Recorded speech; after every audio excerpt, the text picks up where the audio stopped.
2026년 4월 2일 지표면 아래 수백 미터 깊숙한 곳에 도사린 거대한 콘크리트 요새는 마치 거대한 괴물의 심장처럼 기분 나쁜 진동을 내뿜고 있었죠. 이곳은 그들이 공화국의 심장이라 부르며 자부하던 지하 벙커였습니다. 하지만 그 괴물의 숨통을 조이기 위해 어둠 속을 헤치고 침투한 이들이 있었습니다. 대한민국 공군 특수탐색구조대 CCT 소속의 이소령과 그의 정예 대원들이었죠. 이소령은 축축한 흙냄새가 코끝을 찌르는 평양 인근의 야산 능선에 몸을 바짝 붙이고 있었습니다. 젖은 풀잎이 뺨을 스칠 때마다 느껴지는 차가운 감촉은 오히려 그의 정신을 더욱 맑게 깨웠습니다. 곁에 있던 김중사는 숨소리조차 내지 않은 채 초정밀 지진파 감지기를 지면에 설치하고 있었습니다. 김중사는 장비의 눈금 하나하나를 세밀하게 살피며 지표 아래 미세한 울림을 분석했습니다. 그는 본부의 적 지도부가 위치한 지하 벙커의 정확한 좌표와 심도를 송신할 준비를 마쳤다고 이소령에게 수신호로 알렸습니다. 이소령은 품속에서 차가운 금속 재질의 레이저 표적지시기를 꺼냈습니다. 손바닥에 닿는 기기의 감촉은 얼음처럼 차가웠지만 그의 심장은 용광로처럼 뜨겁게 달아오르고 있었죠. 그는 렌즈 너머로 보이는 벙커의 환기구와 주요 출입구를 하나하나 확인했습니다. 그곳은 단순한 건물이 아니라 수천 톤의 철근과 특수 콘크리트로 무장한 난공불락의 요새였습니다. 하지만 오늘 그 요새를 무너뜨릴 주인공은 인간이 아니었습니다. 바로 한반도의 전략적 수호자라 불리는 고중량 탄도미사일 현무7이었습니다. 현무7은 단순한 미사일이 아니었습니다. 탄두 중량만 무려 8톤에 달하는 이 괴물은 공기저항을 뚫고 성층권까지 솟구쳤다가 다시 중력의 힘을 빌려 극초음속으로 내리꽂히는 거대한 강철의 쐐기였습니다. 이소령은 본부로부터 발사 카운트다운이 시작되었다는 무전을 수신했습니다. 그는 대원들에게 곧 지옥의 문이 열릴 것이니 지면의 충격에 대비하라고 나지막이 지시했습니다. 저 멀리 남쪽의 기지에서 현무7이 불꽃을 뿜으며 솟구쳐 올랐습니다. 수백 킬로미터 떨어진 곳이었지만 이소령은 그 거대한 힘이 대기를 가르는 진동을 피부로 느낄 수 있었습니다. 그것은 조국의 의지가 담긴 묵직한 울림이었죠. 미사일은 구름을 뚫고 우주 근처까지 치솟아 올라갔습니다. 그리고 정점에 도달한 순간 위치 에너지를 극대화하며 목표물을 향해 수직으로 방향을 틀었습니다. 이소령은 레이저 지시기를 목표 지점에 고정했습니다. 손가락 끝에 전해지는 미세한 떨림조차 허용되지 않는 긴박한 순간이었습니다. 그는 입안이 바짝 마르는 것을 느꼈지만 눈 하나 깜빡이지 않았습니다. 김중사는 지진파 감지기를 통해 적 벙커 내부에 비상용 발전기가 돌아가는 소리가 감지된다고 조심스럽게 보고했습니다. 적들은 자신들의 머리 위로 어떤 재앙이 내려오고 있는지 전혀 눈치채지 못한 채 분주하게 움직이고 있었던 것이죠. 하늘이 찢어지는 듯한 파열음이 구름 너머에서부터 들려오기 시작했습니다. 그것은 천둥 소리보다 훨씬 더 날카롭고 무거운 소리였습니다. 마하 12 이상의 속도로 낙하하는 현무7이 대기를 압축시키며 발생시키는 충격파였습니다. 탄두 주변의 온도는 섭씨 수천 도까지 치솟았고 그 열기는 밤하늘을 찢어발기는 붉은 궤적을 남겼습니다. 이소령은 본부로부터 탄착까지 남은 시간이 10초도 채 되지 않는다는 긴박한 음성을 들었습니다. 1초, 대기가 진공 상태처럼 빨려 들어가며 정적이 찾아왔습니다. 2초, 머리 위 하늘이 하얗게 번뜩이며 거대한 빛의 기둥이 내려왔습니다. 3초, 고막을 찢는 듯한 날카로운 소음이 고요를 산산조각냈습니다. 4초, 현무7의 탄두가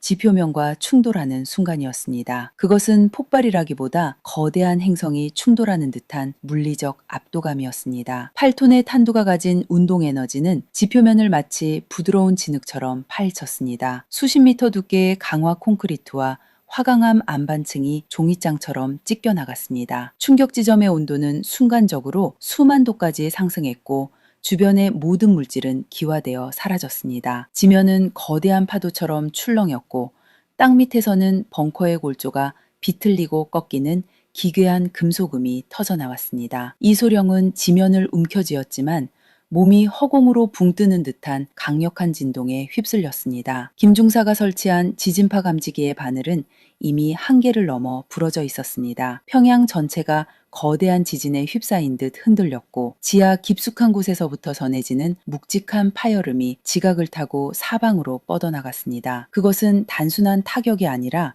대지 자체가 적들을 집어삼키는 처절한 응징이었습니다. 먼지 구름이 하늘을 뒤덮어 한 치 앞도 보이지 않는 아수라장이 펼쳐졌습니다. 화약 냄새와 타버린 콘크리트의 매캐한 연기가 코를 찔렀습니다. 이소령은 간신히 정신을 차리고 레이저 지시기를 확인했습니다. 목표 지점에는 지름이 수십 미터에 달하는 거대한 구덩이가 생겨났고 그 아래로 무너져 내린 지하 요새의 잔해가 보였습니다. 하지만 그 순간 김중사가 무전기를 움켜쥐며 예상치 못한 지진파 수치가 감지되었다고 다급하게 소리쳤습니다. 벙커의 중심부가 무너졌음에도 불구하고 더 깊은 곳에서 정체불명의 기계적 신호가 다시 살아나고 있었던 것입니다. 지표면을 가득 메웠던 칠흑 같은 먼지 구름이 미세한 바람을 타고 서서히 흩어지기 시작했습니다. 하지만 평양의 대기는 여전히 지옥의 가마솥처럼 뜨겁게 달아올라 있었죠. 이소령은 방독면 너머로 거칠게 숨을 몰아쉬며 눈앞에 펼쳐진 처참한 광경을 응시했습니다. 현무칠이 남기고 간 자리는 단순한 구덩이가 아니었습니다. 그것은 마치 거대한 운석이 충돌한 듯 지표면이 수십 미터 아래로 함몰되어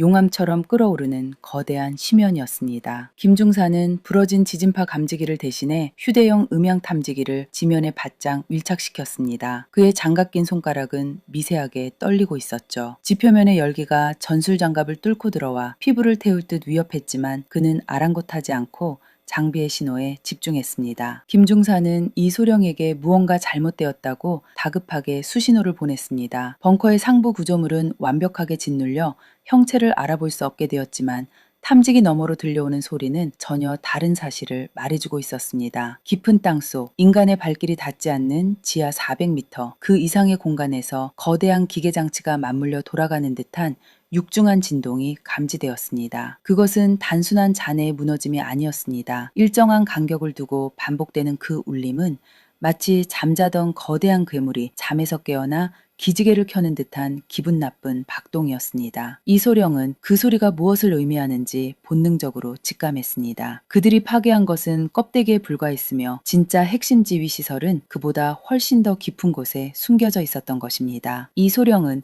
위성통신기를 통해 본부의 전략군 사령부에 현재 상황을 긴급하게 타전했습니다. 그는 적 지도부가 위치한 최하층부 벙커가 여전히 가동 중이며 예상치 못한 자동 방어 체계가 작동하기 시작했다고 보고했습니다. 그 순간 지면 아래에서부터 고막을 압박하는 듯한 기괴한 소음이 터져나왔습니다. 그것은 강철과 강철이 맞물리며 내는 비명이었고 거대한 유압장치가 엄청난 무게를 밀어올리는 물리적 저항의 소리였습니다. 무너진 콘크리트 잔해 사이로 은밀하게 숨겨져 있던 거대한 강철 덮개가 서서히 모습을 드러냈습니다. 그것은 현무칠의 직격탄을 견뎌낼 수 있도록 특수 설계된 다이아몬드 코팅 강화 합금 문이었습니다. 이소령은 대원들에게 즉시 삼개하여 엄폐하라고 명령했습니다. 그 강철문이 열린다는 것은 그 안에서 무언가 튀어나온다는 뜻이었으니까요. 공기가 희박해지는 듯한 압박감이 대원들을 덮쳤습니다. 먼지 속에서 푸른빛을 내뿜는 정체불명의 광원이 새어나오기 시작했고 이소령은 그것이 적들의 최후 수단인 무인 방어 로봇이나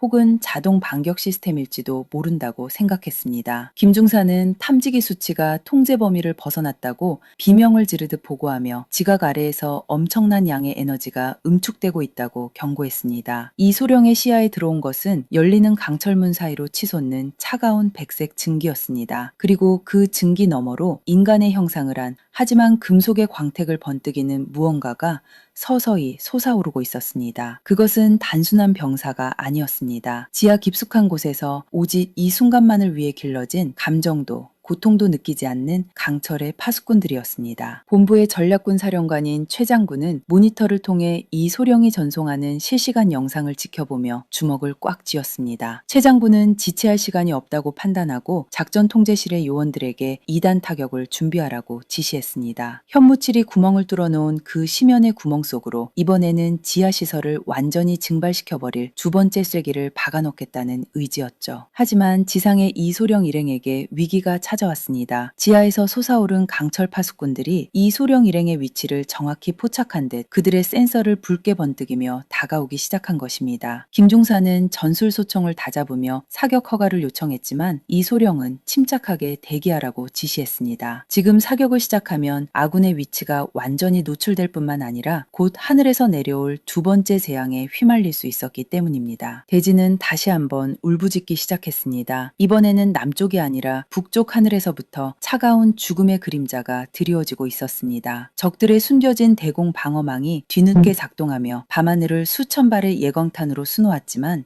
이미 궤도에 진입한 대한민국의 두 번째 현무미사일을 막기에는 역부족이었습니다. 이소령은 지면을 파고드는 강철 파수꾼들의 발소리가 점점 가까워지는 것을 느끼며 품속에 간직한 가족의 사진을 한번 움켜쥐었습니다. 하늘을 가르는 날카로운 파열음이 다시 한번 평양의 고요를 난도질했습니다. 두 번째 탄두는 첫 번째보다 훨씬 더 빠르고 묵직한 기세로 시면의 구덩이를 향해 내리꽂히고 있었습니다. 이소령은 대원들에게 충격에 대비해 모든 장비를 지면에 고정하고 서로의 몸을 의지하라고 소리쳤습니다. 이제 곧 지옥보다 더 뜨거운 불꽃이 평양 지하 400m의 비밀을 완전히 태워버릴 시간이 다가오고 있었습니다. 강철 파수꾼 중 하나가 이소령이 숨어있는 바위 근처까지 도달하여 거대한 금속팔을 들어올린 바로 그 찰나 머리 위에서 태양보다 밝은 빛이 쏟아져 내렸습니다. 태양보다 밝은 섬광이 평양의 밤하늘을 하얗게 지워버렸습니다. 현무칠의 두 번째 탄두는 첫 번째 미사일이 뚫어놓은 그 거대한 통로를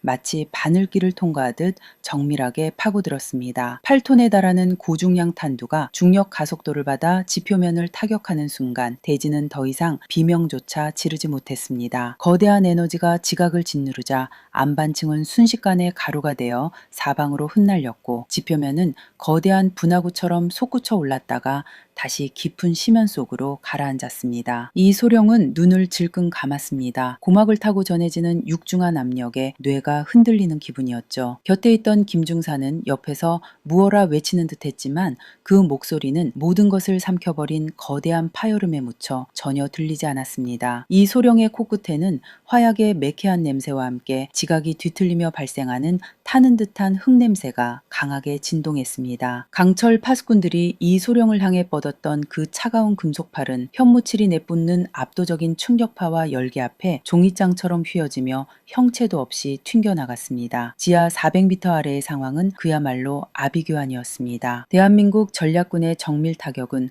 적들이 자랑하던 최하층 벙커의 천장을 그대로 관통했습니다. 수천 톤의 압력이 지휘 통제실을 덮치자 그곳을 지키던 장비들과 설비들은 종이 조각처럼 구겨졌습니다. 적들의 지도부가 은신해 있던 핵심 구역은 거대한 콘크리트 잔해 아래 매몰되었고 그들이 믿었던 철옹성은 조국의 응징 앞에 무력하게 무너져 내렸습니다. 이소령은 간신히 눈을 뜨고 주변을 살폈습니다. 온 세상이 하얀 먼지로 뒤덮여 있었고 대기 중에는 정전기가 가득 차서 피부가 따끔거릴 정도였죠. 그는 대원들의 상태를 하나하나 확인했습니다. 다행히 김중사와 다른 대원들은 지형지물에 몸을 바짝 붙인 덕분에 무사할 수 있었습니다. 이소령은 대원들에게 정신을 차리라고 다독이며 이제 우리가 직접 들어가서 확인해야 할 시간이라고 나지막이 말했습니다. 김중사는 다시 지진파 탐지기를 가동했습니다. 장비의 화면에는 아까와는 비교할 수 없을 정도로 거대한 진동의 파형이 기록되어 있었습니다.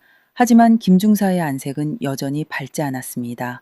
그는 이소령에게 다가가 지진파의 양상이 매우 기이하다고 보고했습니다. 지하 깊은 곳에서 발생한 거대한 붕괴 신호 사이로 무언가 아주 규칙적이고 거대한 폭발음이 일정 간격으로 들려오고 있었던 것이죠. 그것은 벙커의 붕괴음이 아니라 적들이 숨겨둔 자폭장치가 가동되는 소리거나 혹은 더 끔찍한 무언가가 깨어나는 신호일지도 몰랐습니다. 이소령은 본부의 현재 상황을 보고하며 지하 내부로의 진입을 허가해달라고 요청했습니다. 본부의 최 장군은 잠시 침묵하더니 이소령의 팀에게 조심스럽게 진입하여 적 지도부의 흔적을 확인하고 생존자가 있다면 즉각 제압하라고 지시했습니다. 또한 지하에 매설된 것으로 추정되는 미확인 위험 요소에 대해서도 철저히 조사하라고 덧붙였죠. 이소령은 전술 라이트를 켰습니다. 먼지 구름을 뚫고 뻗어나가는 빛의 줄기는 지하로 이어지는 거대한 통로를 비추었습니다. 무너진 강철문 사이로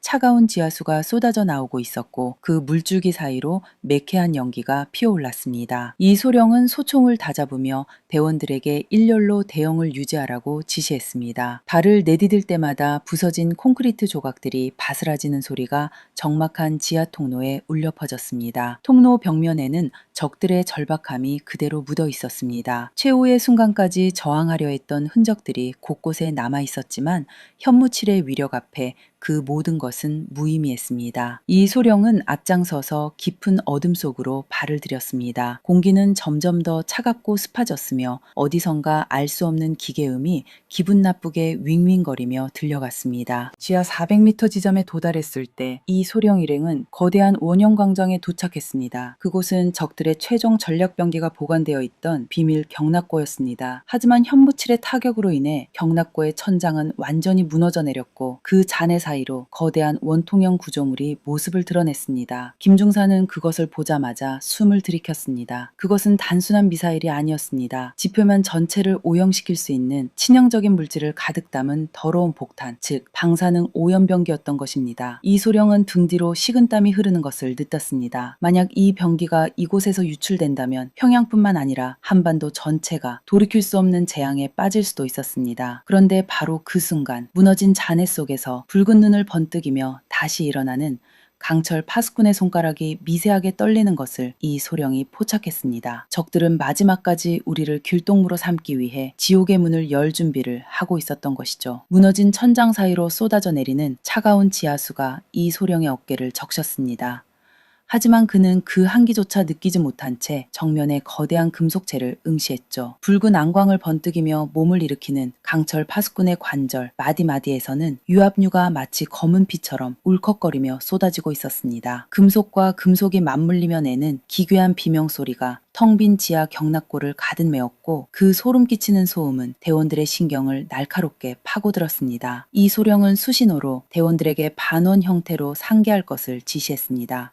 그는 자신의 K2 소총을 다잡으며 방사능 오염병기가 파손되지 않도록 정밀 사격만을 수행하라고 덧붙였죠. 김중사는 이미 가이거 계수기를 확인하며 공기 중의 방사선 수치가 급격히 상승하고 있다고 떨리는 목소리로 보고했습니다. 적들의 더러운 폭탄이 현무칠의 충격으로 인해 미세하게 균열이 생겼을 가능성이 컸던 것입니다. 강철 파수꾼은 거구에 어울리지 않는 민첩함으로 바닥을 박차고 튀어 올랐습니다. 육중한 금속발이 콘크리트 바닥을 짓누를 때마다 지면이 움푹 패이며 거대한 진동이 전해졌습니다. 그것은 마치 굶주린 맹수가 먹잇감을 향해 달려드는 형국이었죠. 이 소령은 대원들에게 사격 개시를 명령하며 놈의 관절 부위를 집중적으로 타격하라고 소리쳤습니다. 5.56mm 탄환들이 밤 공기를 가르며 강철 파수꾼의 장갑판에 부딪혔습니다. 불꽃이 사방으로 튀었고 탄환이 금속에 박히면에는 날카로운 파열음이 고막을 자극했습니다. 하지만 적의 장갑은 웬만한 소총 사격으로는 뚫기 힘들 정도로 견고했습니다. 강철 파수꾼은 탄환의 충격을 고스란히 받아내면서도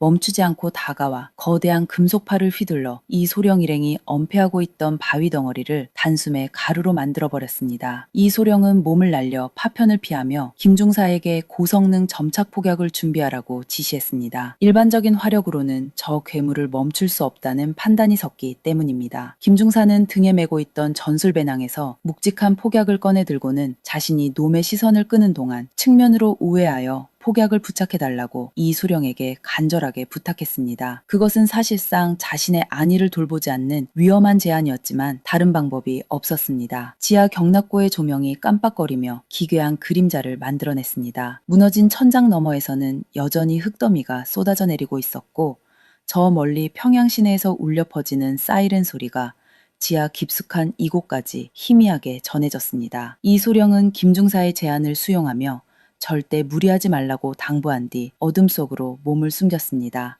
김중사는 일부러 큰 소리를 내며 강철 파수꾼의 시선을 자신에게 집중시켰습니다. 그는 소총을 난사하며 괴물의 주위를 맴돌았고 분노한 강철 파수꾼은 붉은 안광을 더욱 번뜩이며 김중사를 향해 거대한 돌진을 시작했습니다. 그 틈을 타 이소령은 유령처럼 적의 배후로 접근했습니다. 그의 손에는 강력한 폭발력을 지닌 점착 폭약이 들려 있었죠. 이소령은 강철 파수꾼의 등 뒤에 노출된 동력 케이블 뭉치를 발견했습니다. 현무칠의 타격으로 장갑판 일부가 떨어져 나간 그곳은 유일한 약점이었습니다. 이 소령은 심장이 터질 듯한 긴박함 속에서도 평정심을 유지하며 폭약을 부착하기 위해 손을 뻗었습니다.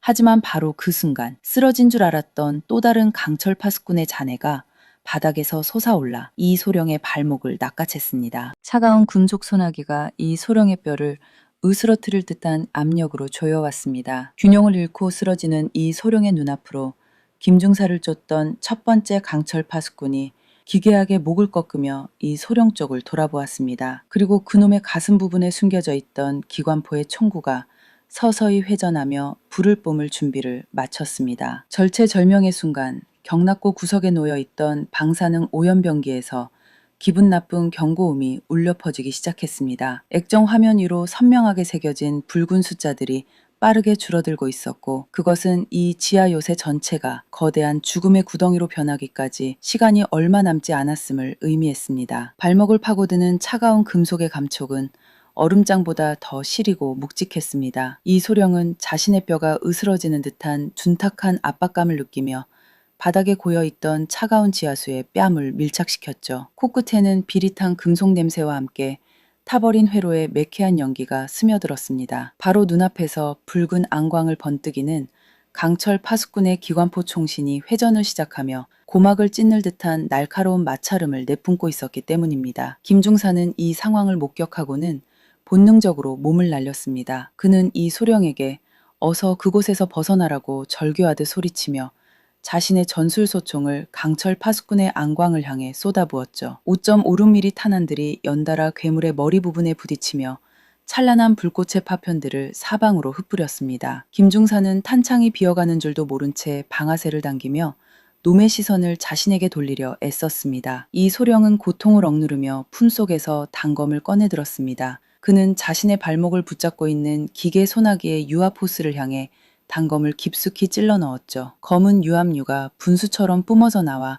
이 소령의 얼굴을 적셨고 순간적으로 악력이 느슨해진 틈을 타 그는 필사적으로 발을 빼냈습니다. 자유로워진 이 소령은 곧장 바닥을 구르며 근처에 쓰러진 콘크리트 기둥 뒤로 몸을 숨겼습니다. 하지만 위기는 거기서 끝이 아니었습니다. 경납고 한 구석에 놓인 방사능 오염병기에서 흘러나오는 경고음이 점점 더 빠르고 날카롭게 변해가고 있었으니까요. 액정 화면에 표시된 붉은 숫자는 이제 단 30초만을 가리키고 있었습니다. 김중사는 가이거 계수기의 바늘이 이미 위험 수치를 넘어 끝까지 치솟은 것을 확인하고는 이 소령에게 시간이 없다고 절박하게 보고했습니다. 만약 저 병기가 작동한다면 이 지하 요새는 물론이고 평양 지표면 전체가 수백 년 동안 생명이 살 수 없는 땅으로 변할 것이 자명했습니다. 그때였습니다. 머리 위 무너진 천장 틈새로 다시 한번 묵직한 진동이 전해졌습니다. 그것은 현무칠이 남긴 지진파와는 또 다른 아군 전략군 사령부가 보낸 최후의 통첩이었습니다. 지표면 근처에서 대기 중이던 특전사 CCT 대원들이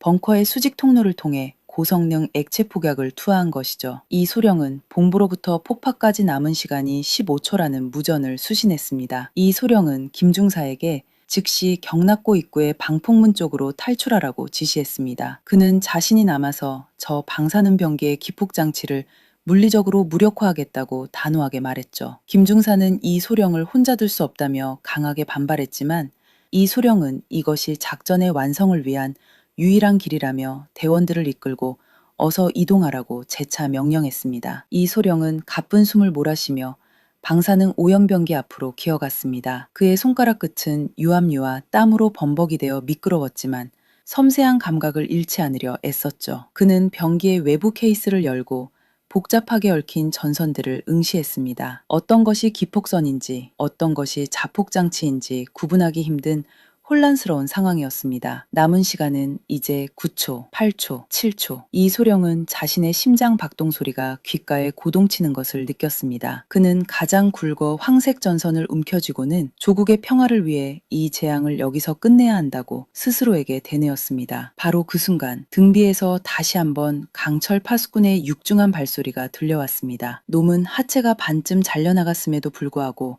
오직 목표를 처리하겠다는 프로그래밍에 따라 이 소령의 목덜무리를 향해 금속손을 뻗어오고 있었습니다. 절체절명의 순간 지하 경락고 전체가 하얀 성광에 휩싸였습니다. 아군이 투하한 액체 폭약이 지표면 근처에서 폭발하며 발생한 거대한 압력이 수직 통로를 타고 해일처럼 밀려 내려온 것이죠. 이 소룡은 폭풍에 휘말리기 직전 마지막 남은 힘을 다해 황색 전선을 잡아당겼습니다. 이 소룡의 손가락이 황색 전선을 움켜쥐고 강하게 잡아당겼던 그 찰나, 시간은 마치 늪에 빠진 듯 아주 천천히 흐르기 시작했습니다. 지표면에서 투하된 액체 폭약이 수직 통로를 타고 내려오며 발생시킨 압력은 단순한 바람이 아니었습니다. 그것은 대기를 고체처럼 압축하여 모든 것을 밀어내는 거대한 망치와도 같았죠. 이 소룡의 고막은 이미 한계를 넘어선 압박감에 비명을 지르고 있었고 눈앞의 시야는 하얀 성광과 함께 칠흑 같은 어둠이 교차하며 명멸했습니다. 강철 파수꾼의 금속 소나기가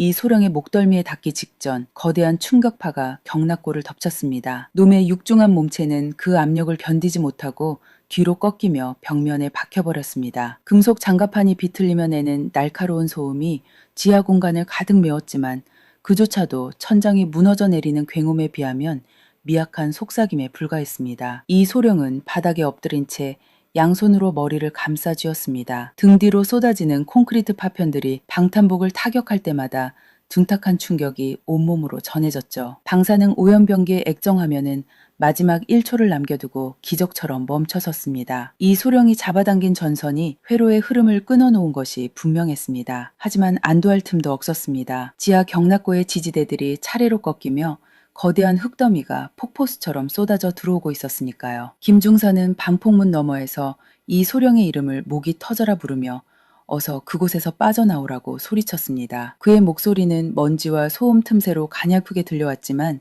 이 소령에게는 그 어떤 명령보다도 강렬한 생존의 의지를 불어넣어 주었습니다. 이 소령은 폐부 깊숙이 스며드는 흙먼지를 뱉어내며 간신히 몸을 일으켰습니다. 발목의 통증은 이미 감각이 마비되어 느껴지지 않았고 오직 살아서 이 지옥을 나가야 한다는 본능만이 그를 움직이게 했습니다. 그는 어둠 속에서 희미하게 빛나는 김중사의 전술 라이트 불빛을 향해 필사적으로 기어갔습니다. 무너져 내린 철근들이 그의 앞길을 가로막았지만 그는 찢어진 장갑 사이로 피가 배어나오는 것도 모른 채 날카로운 금속 잔해들을 치워냈습니다. 한편 남쪽의 전략군 사령부 상황실에서는 숨막히는 침묵이 흐르고 있었습니다. 거대한 스크린에는 지진파 감지기가 보내오는 실시간 데이터가 요동치고 있었죠. 최 장군은 모니터에 나타난 두 번의 거대한 파동 이후 지하로부터의 신호가 끊긴 것을 확인하고는 입술을 꽉 깨물었습니다. 지질 분석 요원은 현무칠의 타격과 액체 폭약의 연쇄 반응으로 인해 지하 벙커의 공간 자체가 완전히 함몰되었을 가능성이 크다고 보고했습니다. 그것은 작전의 성공을 의미했지만 동시에 그 안에 투입된 우리 요원들의 안전을 보장할 수 없다는 비극적인 사실이기도 했습니다. 최 장군은 통신장교에게 CCT팀과의 연결을 계속해서 시도하라고 명령했습니다. 하지만 돌아오는 것은 공허한 정전기 소음뿐이었죠. 작전실의 모든 요원이 숨을 죽인 채 스피커에서 흘러나오는 잡음에 귀를 기울였습니다. 바로 그때 지진파 탐지기의 파형이 미세하게 다시 움직이기 시작했습니다. 그것은 벙커의 붕괴로 인한 자연적인 진동이 아니었습니다. 일정한 간격으로 지면을 두드리는 마치 누군가가 구조를 요청하며 바닥을 치는 듯한 인위적인 진동이 감지된 것이었습니다. 지하 경락고의 잔해 속에서 이 소령은 김중사의 손을 맞잡는 데 성공했습니다. 김중사는 이 소령을 끌어당기며 정신을 차리라고 다급하게 말했습니다. 두 사람은 서로의 어깨를 의지한 채 무너져가는 통로를 향해 달리기 시작했습니다. 하지만 그들의 뒤를 쫓는 것은 무너지는 돌무더기만이 아니었습니다. 아까 제압된 줄 알았던 강철 파수꾼들이 파손된 회로를 억지로 연결하며 기괴하게 뒤틀린 자세로 다시 움직이기 시작한 것입니다. 놈들은 하반신이 소실된 상태에서도 팔 힘만으로 바닥을 긁으매며 이 소령 일행을 추격해왔습니다. 그때 이 소령의 귀에 무전기를 통해 최 장군의 목소리가 희미하게 들려왔습니다. 사령관은 현재 위치에서 즉시 이탈하여 수직 통로 입구로 직결하라고 지시하며 세 번째 현무 미사일이 평양 상공으로 진입 중이라고 경고했습니다. 그것은 지하시설의 완벽한 메모를 위한 확인 사살이자 지상의 모든 흔적을 지워버리기 위한 최후의 일격이었습니다. 이 소령은 시계를 확인했습니다. 남은 시간은 단 3분이었습니다. 3분 안에 이 수백 미터 깊이의 지옥에서 탈출하지 못한다면 그들은 조국의 미사일과 함께 영원히 땅속에 잠들게 될 처지였습니다. 이 소령과 김중사는 수직 통로 하단에 도착했습니다. 위를 올려다보니 저 멀리 높은 곳에서 가느다란 달빛이 실안개처럼 내려오고 있었죠. 대원들이 내려보낸 레펠 로프가 보였지만 아래에서 추격해오는 강철 파수꾼들의 붉은 안광이 바로 발밑까지 다가와 있었습니다. 김중사는 먼저 올라가라고 이소령의 등을 떠밀었지만 이소령은 동료를 두고 혼자 갈 수 없다고 단호하게 거절했습니다. 두 사람이 로프를 붙잡으려던 찰나 강철 파수꾼 중 하나가 김중사의 전투화 뒤축을 날카로운 금속 손가락으로 낚아챘습니다. 동시에 지상의 대기를 가르는 현무칠의 세 번째 미사일이 내는 굉음이 평양의 밤을 뒤흔들기 시작했습니다. 탄두가 지표면에 닿기까지 남은 시간은 이제 10초도 채 되지 않았습니다. 이소령은 자신의 권총을 꺼내 괴물의 손목을 향해 연사하며 김중사를 로프 위로 밀어 올렸습니다. 하지만 그 반동으로 이소령 자신은 다시 차가운 바닥으로 떨어지고 말았습니다. 머리 위에서는 세 번째 재앙이 낙하하고 있었고 발밑에서는 기계 괴물이 마지막 남은 전력을 다해 이소령의 몸을 짓누르려 하고 있었습니다. 10초, 9초, 8초. 시간은 이제 숫자의 의미를 잃고 대기를 짓누르는 거대한 물리적 압력으로 변해 있었습니다. 이소령은 차가운 지하수와 진흙이 뒤섞인 바닥에 처박힌 채 자신의 다리를 움켜쥔 강철 파수꾼의 금속 소나기를 밀어내려 필사적으로 몸부림쳤습니다. 놈의 손가락은 이미 이소령의 전투복을 찢고 살을 파고들 기세였고 붉은 안광은 마치 지옥의 불꽃처럼 명멸하며 마지막 남은 동력을 쥐어짜고 있었죠. 이소령은 로프를 붙잡고 위로 끌려 올라가던 김중사를 향해 뒤도 돌아보지 말고 계속 올라가라고 단호하게 명령했습니다. 김중사는 이소령을 두고 갈 수 없다고 울먹이며 소리쳤지만 이소령은 이것은 명령이며 우리 모두가 여기서 멈출 수는 없다고 다시 한번 강조했습니다. 김중사의 모습이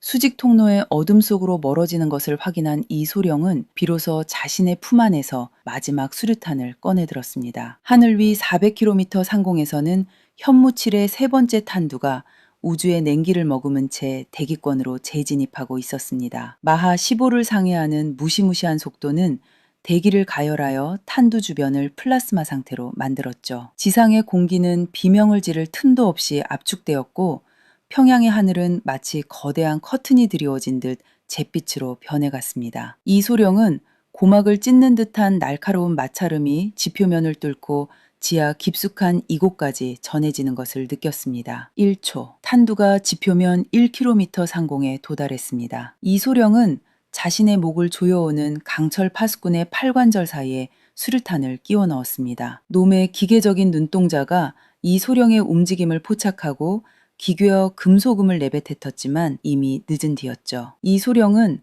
안전핀을 뽑으며 조국의 품으로 돌아가겠다는 마지막 다짐을 가슴 깊이 새겼습니다. 0.5초. 탄두가 지표면에 닿기 직전에 압축 공기가 벙커의 환기구를 타고 폭풍처럼 밀려 내려왔습니다. 이소령은 숨을 쉴 수 없을 정도의 압박감에 가슴이 터질 것만 같았습니다. 지면은 마치 액체처럼 출렁이기 시작했고 사방의 콘크리트 벽면은 거대한 맷돌에 갈리는 듯한 소리를 내며 가루가 되어 흩날렸습니다. 바로 그 순간 이소령의 손에서 터진 수류탄의 불꽃이 강철 파수꾼의 머리 부분을 집어 삼켰습니다. 폭발의 충격으로 강철 파수꾼의 소나기가 풀리는 것과 동시에 지상에서는 태양의 10,000배에 달하는 에너지가 지표면을 타격했습니다. 현무칠의 세 번째 탄두는 앞선 두 발의 미사일이 만들어낸 상처를 정확히 파고들며 지하 400m 아래의 핵심 벙커를 향해 무자비한 심판을 내렸습니다. 그것은 단순한 폭발이 아니었습니다. 지각 자체가 뒤집히고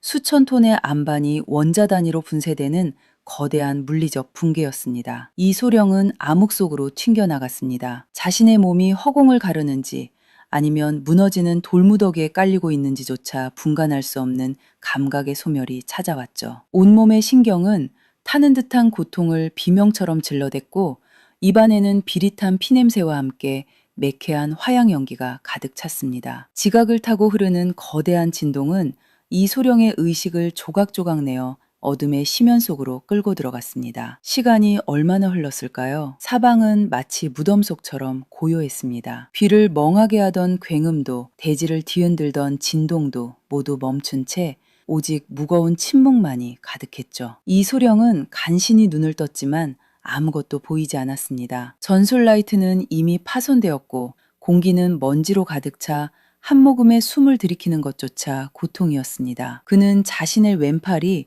무거운 콘크리트 잔해 아래 깔려 있다는 사실을 깨달았습니다. 이소룡은 떨리는 오른손으로 주변을 더듬었습니다. 손끝에 닿는 것은 차가운 금속 조각들과 거친 바위 파편들이었습니다. 그는 자신이 살아있다는 사실에 경탄하며 김중사와 다른 대원들이 무사히 지상으로 나갔기를 간절히 기도했습니다. 하지만 기쁨도 잠시, 폐쇄된 공간의 산소는 점점 희박해져 갔고 어디선가 다시 기분 나쁜 기계적인 소음이 들려오기 시작했습니다. 그것은 강철 파수꾼의 잔해가 내는 소리가 아니었습니다. 무너진 벙커의 잔해 너머 적들이 숨겨둔 또 다른 지하 비밀 통로가 열리는 소리였죠. 그곳에서는 현무칠의 타격에서도 살아남은 적의 정예 경비병들이 산소 마스크를 쓴 채 생존자를 확인하기 위해 조심스럽게 발을 내디디고 있었습니다. 그들의 전술, 라이트 불빛이 먼지 구름을 뚫고 이소룡이 갇힌 잔해 근처를 훑고 지나갔습니다. 이소룡은 숨을 죽인 채 권총집에서 자신의 마지막 무기를 꺼내려 했습니다.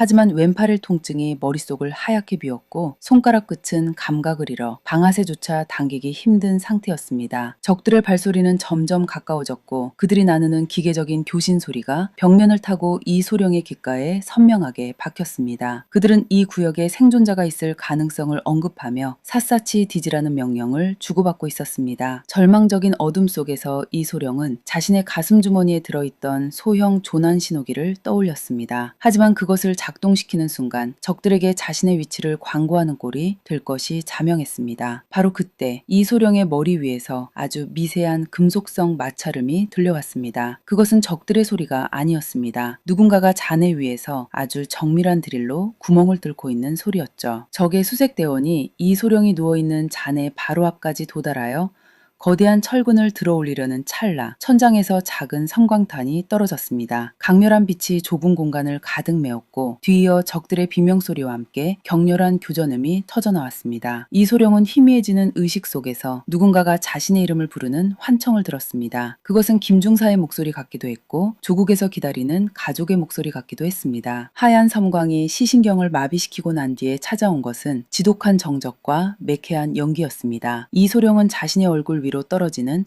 차가운 먼지 입자들을 느끼며 짓눌린 왼팔에서 전해지는 박동을 바느다란 생명줄처럼 붙잡고 있었죠. 바로 그때 머리 위 천정을 뚫고 내려온 것은 단순한 빛이 아니었습니다. 그것은 절망의 구렁텅이로 내려온 부원의 손길이었죠. 김중사는 먼지 구름을 헤치며 이소룡의 이름을 연거푸 불렀습니다. 그의 목소리는 갈라지고 거칠었지만 그 안에는 동료를 절대로 포기하지 않겠다는 강철 같은 의지가 담겨 있었죠. 김중사는 대원들에게 주변 경계를 철저히 하라고 지시하며 적들의 잔당이 접근하지 못하도록 통로를 봉쇄하라고 명령했습니다. 대원들은 일사불란하게 움직이며 소총의 총구를 어둠 속으로 겨눴고 곳곳에서 짧고 날카로운 교전음이 다시금 울려 퍼졌습니다. 이소룡의 바로 위에서 육중한 기계음이 들려왔습니다. CCT 대원들이 가져온 휴대용 유압 확장기가 작동하는 소리였죠. 지지직거리는 기계음과 함께 유압 펌프가 웅웅거리며 엄청난 압력을 만들어냈습니다. 이소룡은 자신의 팔을 누르고 있던 거대한 콘크리트 덩어리가 미세하게 들려 올라가는 것을 느꼈습니다. 강철과 돌이 맞물리며 내는 기분 나쁜 마찰음이 고막을 자극했고 잘려나간 철근 끝부분이 바닥을 긁으며 불꽃을 튀겼습니다. 김중사는 이소룡에게 조금만 참으라고 다독이며 곧 여기서 나갈 수 있다고 힘주어 말했습니다. 그는 이소룡의 상태를 살피기 위해 전술 라이트를 비췄고 이소룡의 얼굴이 유압유와 흙먼지로 범벅이 된 것을 보고는 입술을 꽉 깨물었습니다. 이소룡은 가쁜 숨을 몰아쉬며 김중사에게 지하 경락고 안쪽에 있던 방사능 병기는 어떻게 되었냐고 간신히 물었습니다. 김중사는 이미 본부에 해체반이 투입되어 안전하게 처리 중이니 걱정하지 말라고 답하며 이소룡을 안심시켰습니다. 하지만 상황은 그리 녹록지 않았습니다. 지하 깊숙한 곳에서부터 또 다른 진동이 전해지기 시작했기 때문이죠. 그것은 현무칠이 만든 인위적인 지진파가 아니라 벙커의 하부 지지 구조가 한계에 도달하여 무너져 내리는 자연적인 붕괴의 전조였습니다. 천장에서는 주먹만한 돌덩이들이 수시로 떨어졌고 벽면에는 거미줄 같은 균열이 빠르게 퍼져나갔습니다. 김중사는 대원들에게 시간이 없으니 확장기 출력을 최대한으로 높이라고 소리쳤습니다. 유압장치의 피스톤이 끝까지 밀려나며 마침내 이소룡의 왼팔이 자유로워졌습니다. 김중사와 대원 한 명이 달려들어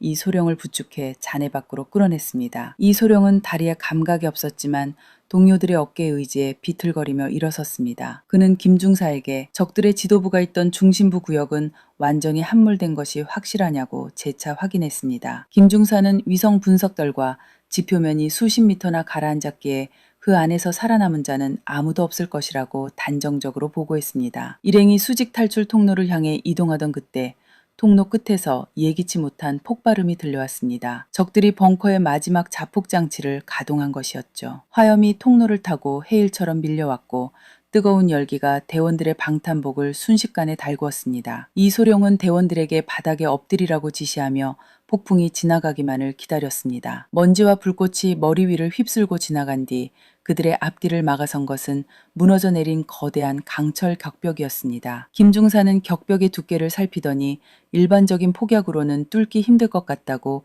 우려 섞인 목소리로 말했습니다. 이소룡은 통신기를 켜고 지상에서 대기 중인 CCT 본대에 연락을 시도했습니다. 그는 현재 지하 400mm 지점에서 고립되었으며 통로가 봉쇄되었으니 외부에서 정밀 타격을 통해 탈로를 확보해달라고 요청했습니다. 본부에서는 현재 평양상공에 적들의 대공망이 일부 복구되어 항공 지원이 지연되고 있다는 절망적인 소식을 전해왔습니다. 사방은 밭이 침묵에 잠겼고 희박해진 산소 때문에 대원들의 호흡은 점점 가빠졌습니다. 이소룡은 벽면에 기대어 앉아 어둠 속을 응시했습니다. 그런데 어디선가 아주 미세한 바람의 흐름이 느껴졌습니다. 그는 김중사에게 무너진 격벽 틈새를 조사해보라고 지시했습니다. 김중사는 라이트를 비춰 구석진 곳을 살피다가 적들이 비상시에 사용하려 했던 비밀 환기구를 발견했다고 흥분된 어조로 보고했습니다. 그 환기구는 사람 한 명이 겨우 지나갈 수 있을 정도로 좁았지만 지상으로 이어지는 유일한 희망이었습니다. 이소룡은 대원들을 먼저 환기구 안으로 들여보내고 자신은 마지막에 들어가겠다고 말했습니다. 하지만 그의 부상당한 다리와 왼팔로는 수직으로 솟은 환기구를 타고 올라가는 것이 불가능에 가까웠죠. 김중사는 이번에도 이소룡을 두고 갈 수 없다며 자신이 끝까지 보조하겠다고 고집을 피웠습니다. 두 사람이 환기구 입구에서 실랑이를 벌이던 찰나 벙커 깊은 곳에서 거대한 수마의 소리가 들려오기 시작했습니다. 현무칠의 타격으로 파손된 지하 저수조의 물이 벙커 내부로 쏟아져 들어오고 있었던 것입니다. 차가운 지하수는 순식간에 대원들의 발목을 적셨고 수위는 무서운 속도로 차올랐습니다. 이소룡은 김중사의 손을 뿌리치며 어서 올라가라고 소리쳤습니다. 이제 남은 시간은 단 몇 분, 물이 환기구를 가득 채우기 전에 지상으로 탈출해야만 했습니다. 이소룡은 차오르는 물빛 속에서 자신의 운명을 조국에 맡기기로 했습니다. 그는 마지막 남은 힘을 다해 환기구 사다리를 붙잡았지만 젖은 손가락은 자꾸만 미끄러졌습니다. 바로 그 순간 환기구 위쪽에서 밧줄 하나가 뱀처럼 미끄러져 내려왔습니다. 그리고 그 밧줄 끝에는 김중사가 아닌 전혀 예상치 못한 인물의 목소리가 통신기를 타고 흘러나왔습니다. 통신기를 타고 흘러나온 그 목소리는 지상에서 이소룡의 구출을 위해 대기하던 공정통제사 소속의 서대위였습니다. 서대위는 친척하면서도 묵직한 어조로 이소룡에게 지금 즉시 밧줄의 몸을 결속하라고 지시했죠. 그는 지상에 설치된 고성능 전동 윈치가 가동을 시작했으니 손을 절대 놓지 말라고 덧붙였습니다. 이소룡은 차오르는 물길 속에서 서대위의 목소리를 듣자마자 마지막 남은 생명의 불꽃이 다시금 타오르는 것을 느꼈습니다. 지하수는 이미 이소룡의 가슴팍까지 차올랐습니다. 얼음장처럼 차가운 물은 방탄복의 틈새를 파고들어 체온을 사정없이 앗아갔죠. 이소룡은 부러진 왼팔의 통증이 비명처럼 뇌를 자극했지만 이빨을 꽉 깨물며 오른손으로 밧줄 끝에 달린 카라비너를 전술조끼의 결속고리에 채웠습니다. 금속과 금속이 맞물리며 내는 짤깍 소리가 거센 물살 소리를 뚫고 그의 귓가에 선명하게 박혔습니다. 지상에서는 전동 민치가 강력한 회전력을 발휘하며 밧줄을 감아 올리기 시작했습니다. 이소룡의 몸이 수직 환기구의 좁은 벽면을 타고 허공으로 붕 떠올랐습니다. 젖은 전투복과 장비의 무게 때문에 밧줄은 팽팽하게 당겨졌고 환기구의 거친 금속 내벽에 이소룡의 어깨와 무릎이 부딪힐 때마다 둔탁한 충격이 전신으로 퍼져나갔습니다. 그는 폐쇄 공포증에 엄습하는 좁은 공간 속에서 오직 위쪽에서 내려오는 희미한 빗줄기만을 응시했습니다. 10환기구 내부에는 매캐한 연기와 습기가 뒤섞여 시야를 방해했습니다. 이소룡은 숨을 쉴 때마다 폐부가 타들어가는 듯한 감각을 느꼈지만 결코 정신을 놓지 않았습니다. 그는 김중사와 다른 대원들이 이미 지상에 안전하게 도착했을 거라 믿으며 스스로를 다독였죠. 하지만 바로 그때 발밑에서 거대한 파열음이 다시 한번 터져 나왔습니다. 현무칠의 타격으로 약해진 지각이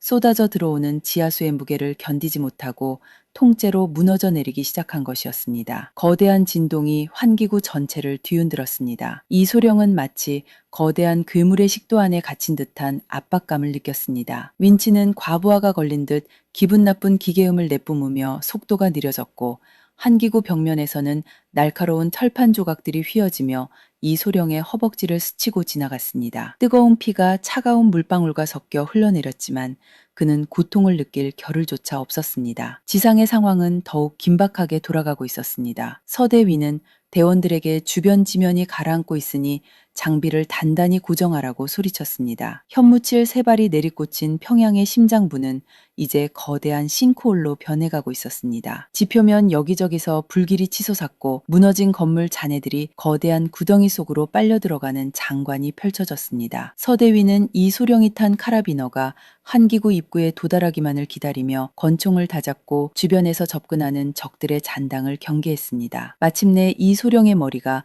지표면 밖으로 솟아올랐습니다. 서대 위 헬기는 적들의 미사일 추적을 따돌리기 위해 플레어를 연달아 살포했습니다. 밤하늘에 피어난 수십 개의 불꽃은 마치 조국의 승리를 축하하는 불꽃놀이처럼 찬란하게 빛났죠. 적들의 추격이 거셌지만 대한민국의 최정예 조종사들은 지형지물을 교묘하게 이용하며 초저고도 비행으로 적의 감시망을 무력화했습니다. 이소령은 기체가 북방 한계선을 넘어서는 순간 통신기를 통해 들려오는 아군 공군 전투기들의 어모무전을 수신했습니다. 저 멀리 남쪽 하늘에서 우리 공군의 KF-21 전투기들이 든든한 날개를 펼치며 다가오고 있었습니다. 전투기 조종사들은 구조 헬기의 안전한 귀환을 끝까지 책임지겠다고 든든하게 약속했죠. 그제야 이소령은 긴장이 풀린 듯 등 뒤의 격벽에 몸을 기대었습니다. 김중사는 이소령의 손을 꽉 잡으며 우리가 해냈다고 조국이 기다리는 곳으로 무사히 돌아가고 있다고 뜨겁게 말했습니다. 이소령은 고개를 끄덕이며